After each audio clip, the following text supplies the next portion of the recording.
Okay, and we're live.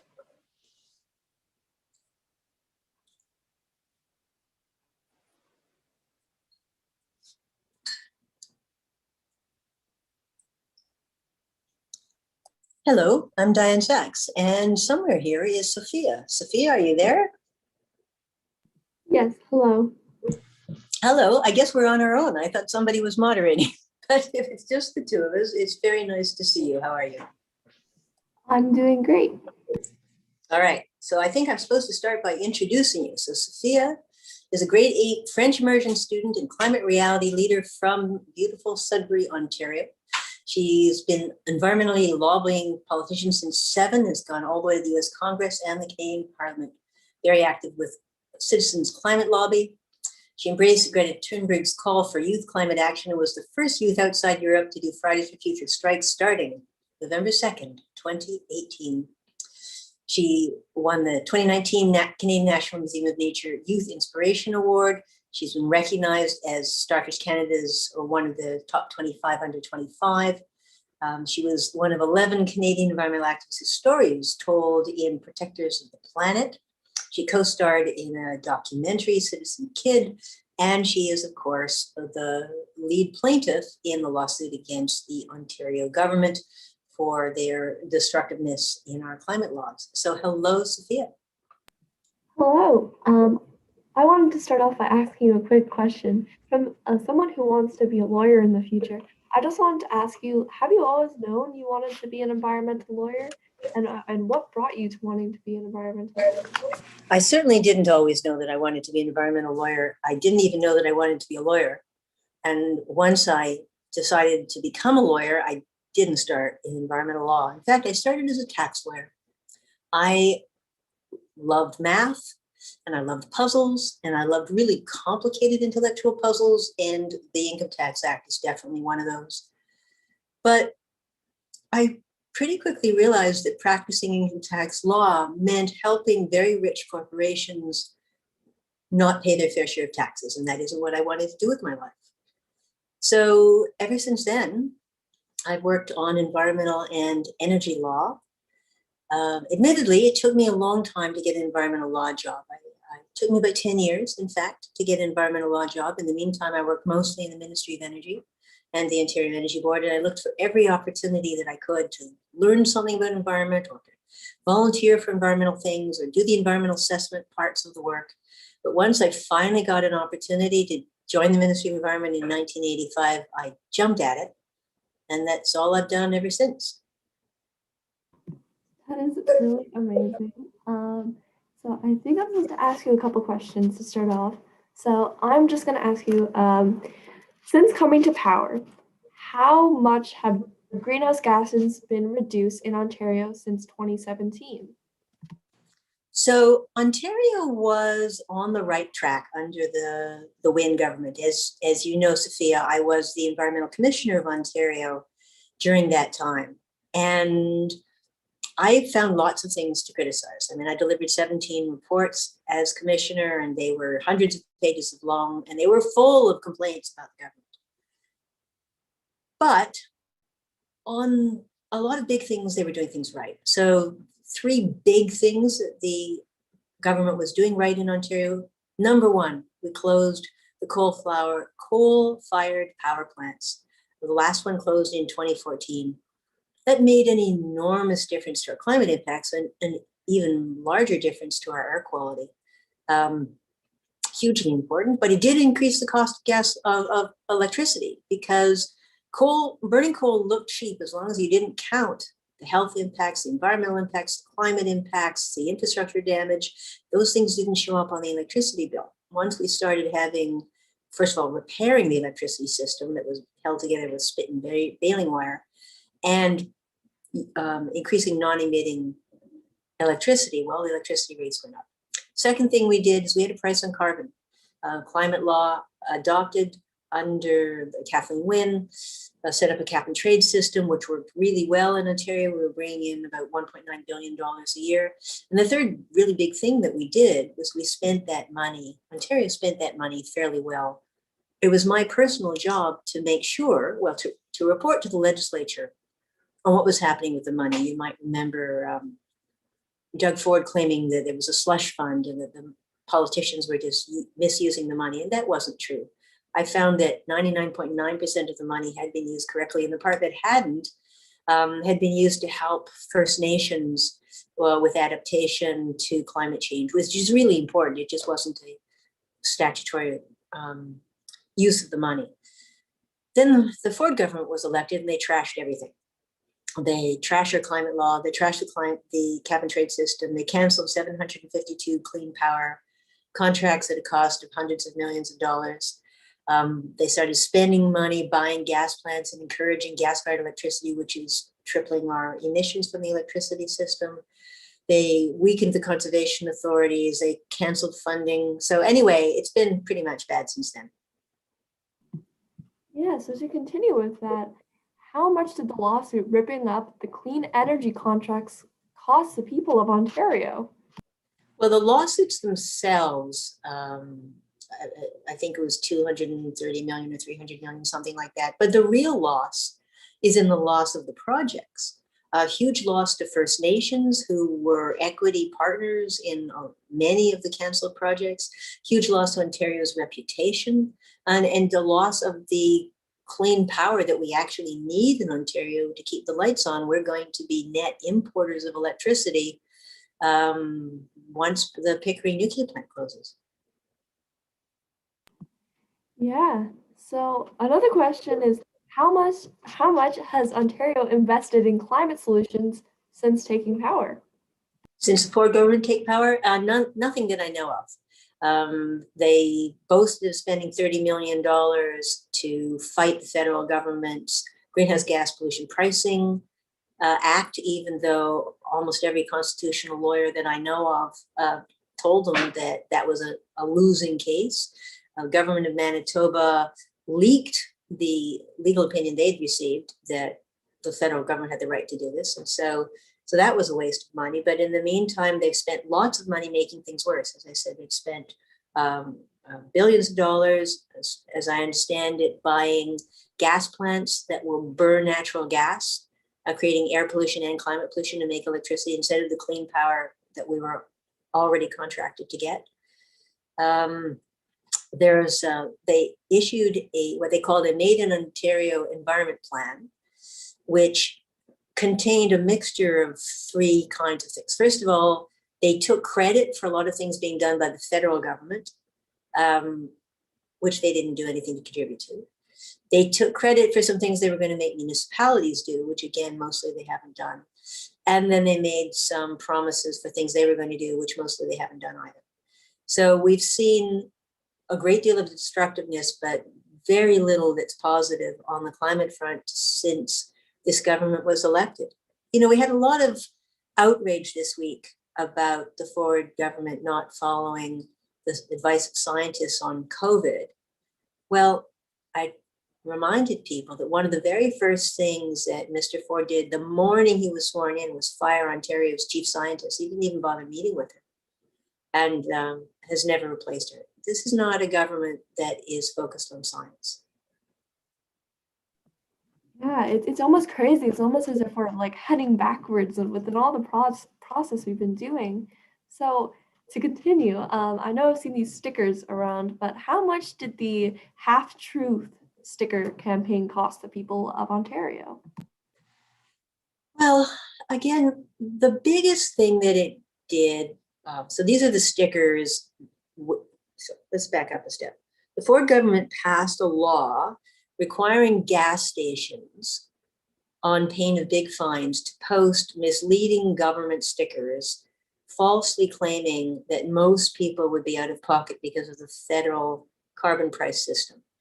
Now, as you know, Sophia, the federal carbon price system that we have right now, which came into effect because the Ford government trashed our cap and trade program, it collects the carbon price from anyone who buys fuel, except certain very large industries which have a separate system, and gives all that money back to households. So that means that hospitals and universities and municipalities and transit systems pay a lot of money, And small businesses pay a lot of money, hundreds of millions of dollars, and all that money, as well as the money paid by individuals, goes back to families. And the result is that most families get more back than they pay, which made it completely untrue and misleading to have these stickers claiming that people were losing money because of the federal carbon price.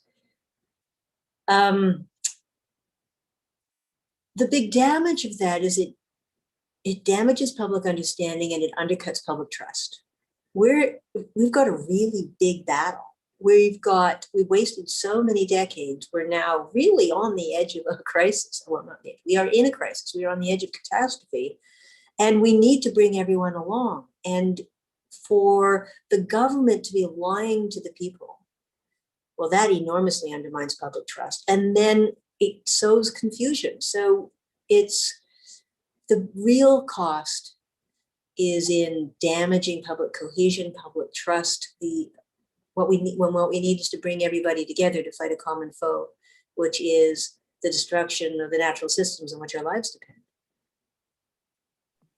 Yeah, that's honestly crazy that they would do that. And one of the last questions is, how much did fighting the federal government on the national climate policy at the Supreme Court of Canada cost the people of Ontario? Well, Mr. Ford boasted that he was going to spend $30 million on it. We don't know how much he actually did spend on it. None of that's public. But, $30 million could do an awful lot of good. Just imagine if that went to, for example, insulating social housing or allowing hospitals to change their air conditioning system so they're not leaking refrigerants into the atmosphere, which damage the climate for tens of thousands of years. There was so many important things we could have done with that money. And it's not just the Greenhouse Gas Pollution Pricing Act. They've also vociferously fought just about everything else that the federal government is doing. We know that carbon price is an important tool, but it's by no means the only one, and it can't do the job by itself. And so it's not just that. They've also spent an awful lot of time and money fighting the federal government on everything that they're doing. And again, just at the time when we most need to do more. One analogy that I've been using is, okay, imagine having some kids in a burning house. Well, which is what we do have. We have our kids in a burning house, which is the world. And we want to run and put out the fire to save the kids. And what we had was the Ford government sinking their teeth into your ankle for this ridiculous fight over the carbon price, which wasn't very high anyway. So we spent 3 years and many millions of dollars of many parties fighting that off. Okay, so finally their teeth is out of our ankle, but we've lost 3 more years. And meanwhile, the fire's worse. So the big thing that they've cost us is time and confusion, and taken us away from doing the job we all really need to do. So speaking about the seriousness of this crisis, I know many people are wondering, like, how bad is this? How urgent is the climate crisis?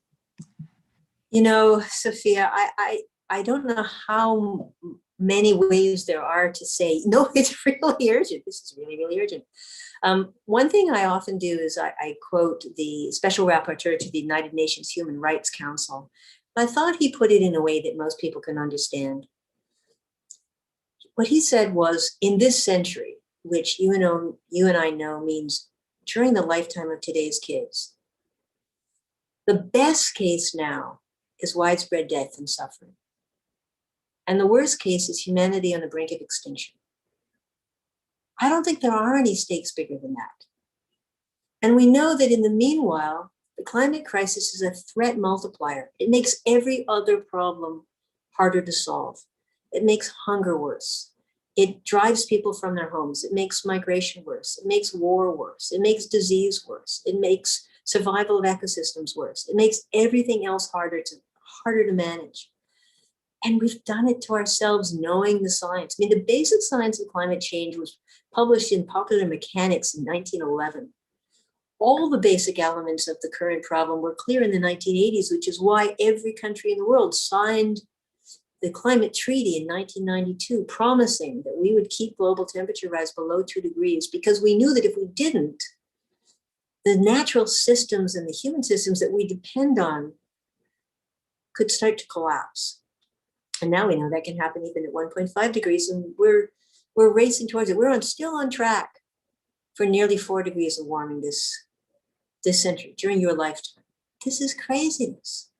This is hurting ourselves so that a small number of very rich companies can make more money. This is not a good idea. So with all this really bad talk, I was thinking to cheer us up and maybe the people watching that we could sing a song. But since like we're on Zoom, it's kind of hard to actually sing into a microphone. So I thought I'd share my screen with a song that I could play, and I will be singing along with my mic off. So hopefully this works. I'm just gonna.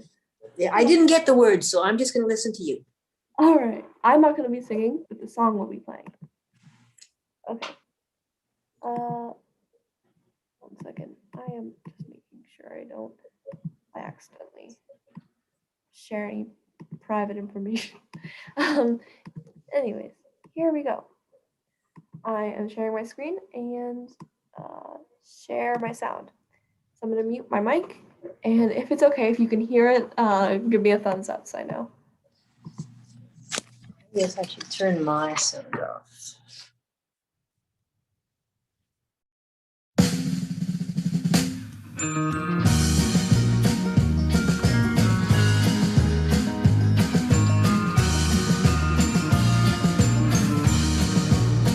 We need to wake up. We need to wise up. We need to open our eyes and do it now, now, now. We need to build a better future, and we need to start right now.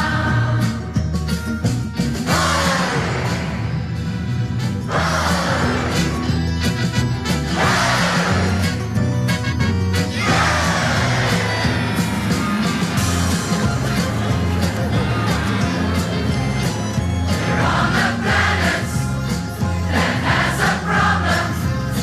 We've got to solve it, get involved, and do it now, now, now. We need to build a better future, and we need to start right now. We need to build a better future, and we need to start right now.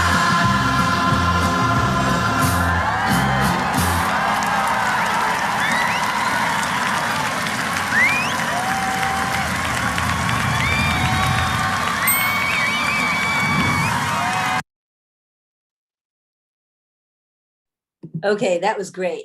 And this Thank you, was a Sophia. while ago, before COVID. So Yeah, no, for sure. And one thing that we know for sure is that action with other people feels a lot better than climate anxiety.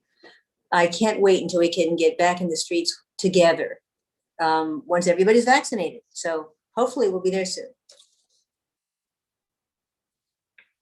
So listen, Sophia, I want to ask you some questions. So I know that you suggested some. So let's start with this one. How much coal does Ontario produce?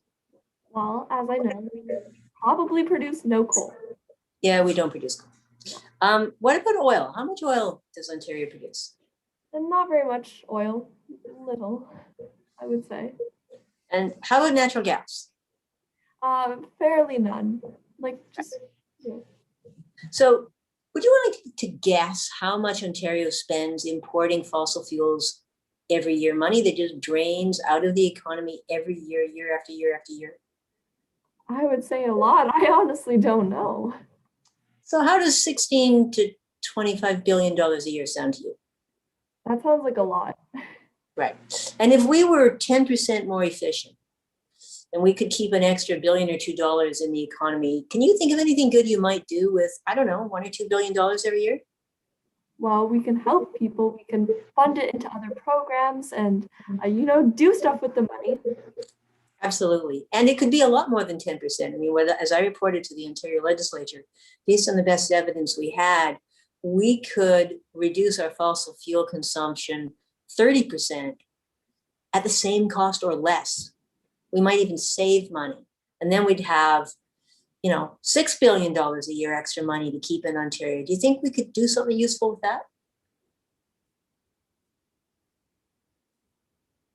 So do you think there'd be any? Definitely. I think that's a lot of money that we could. It's a lot of money and it's every single year. So can you think of any way that we might be able to make our own energy here in Ontario?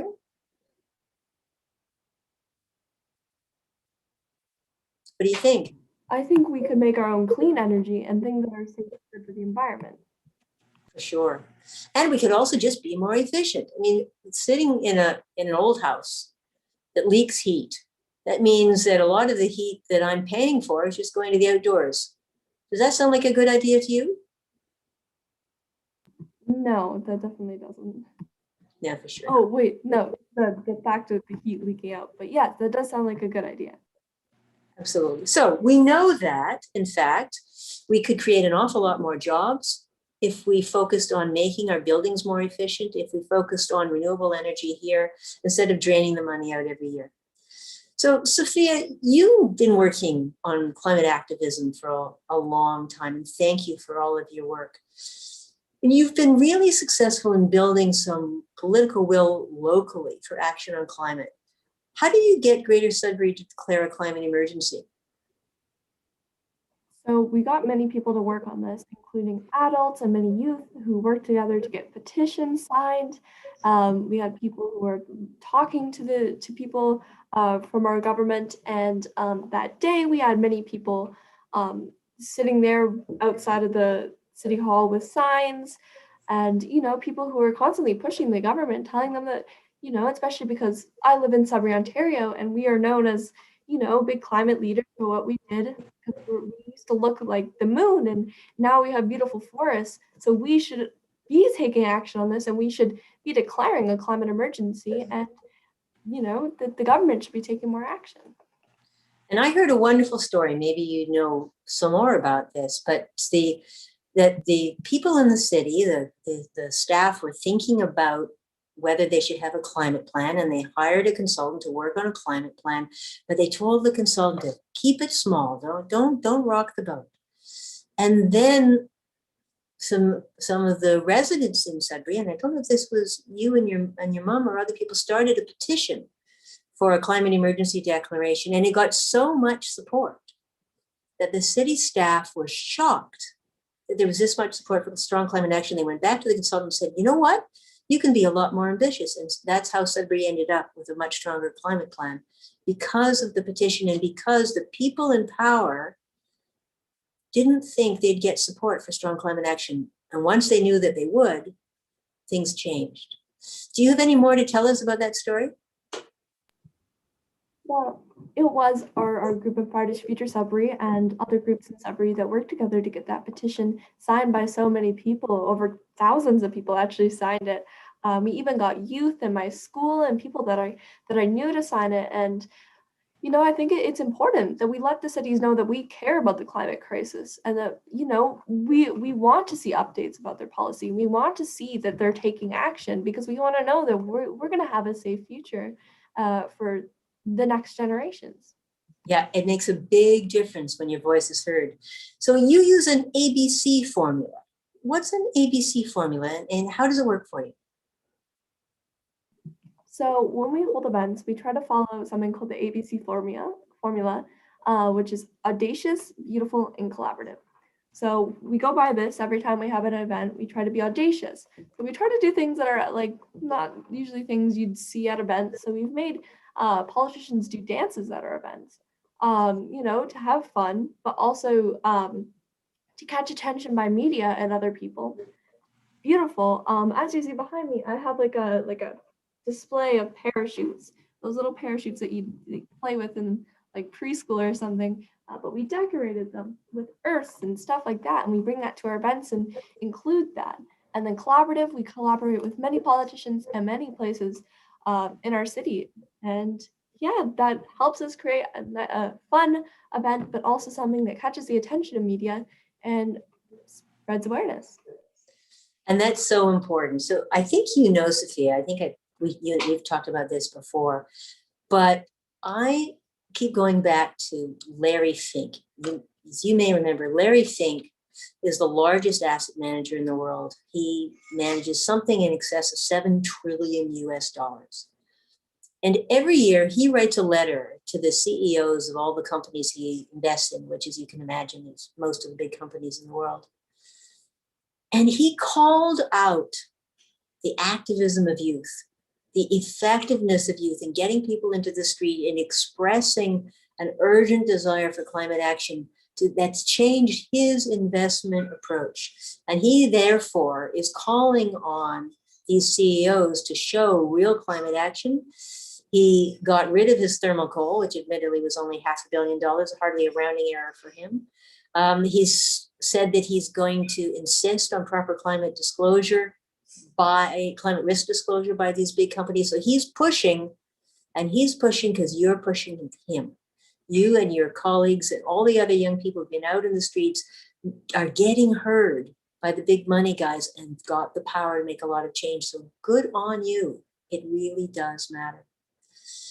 So Sophia, I have a question for you. I know we don't want to go too late. Annemie Paul's launching her campaign tonight, and we don't want to interfere with that.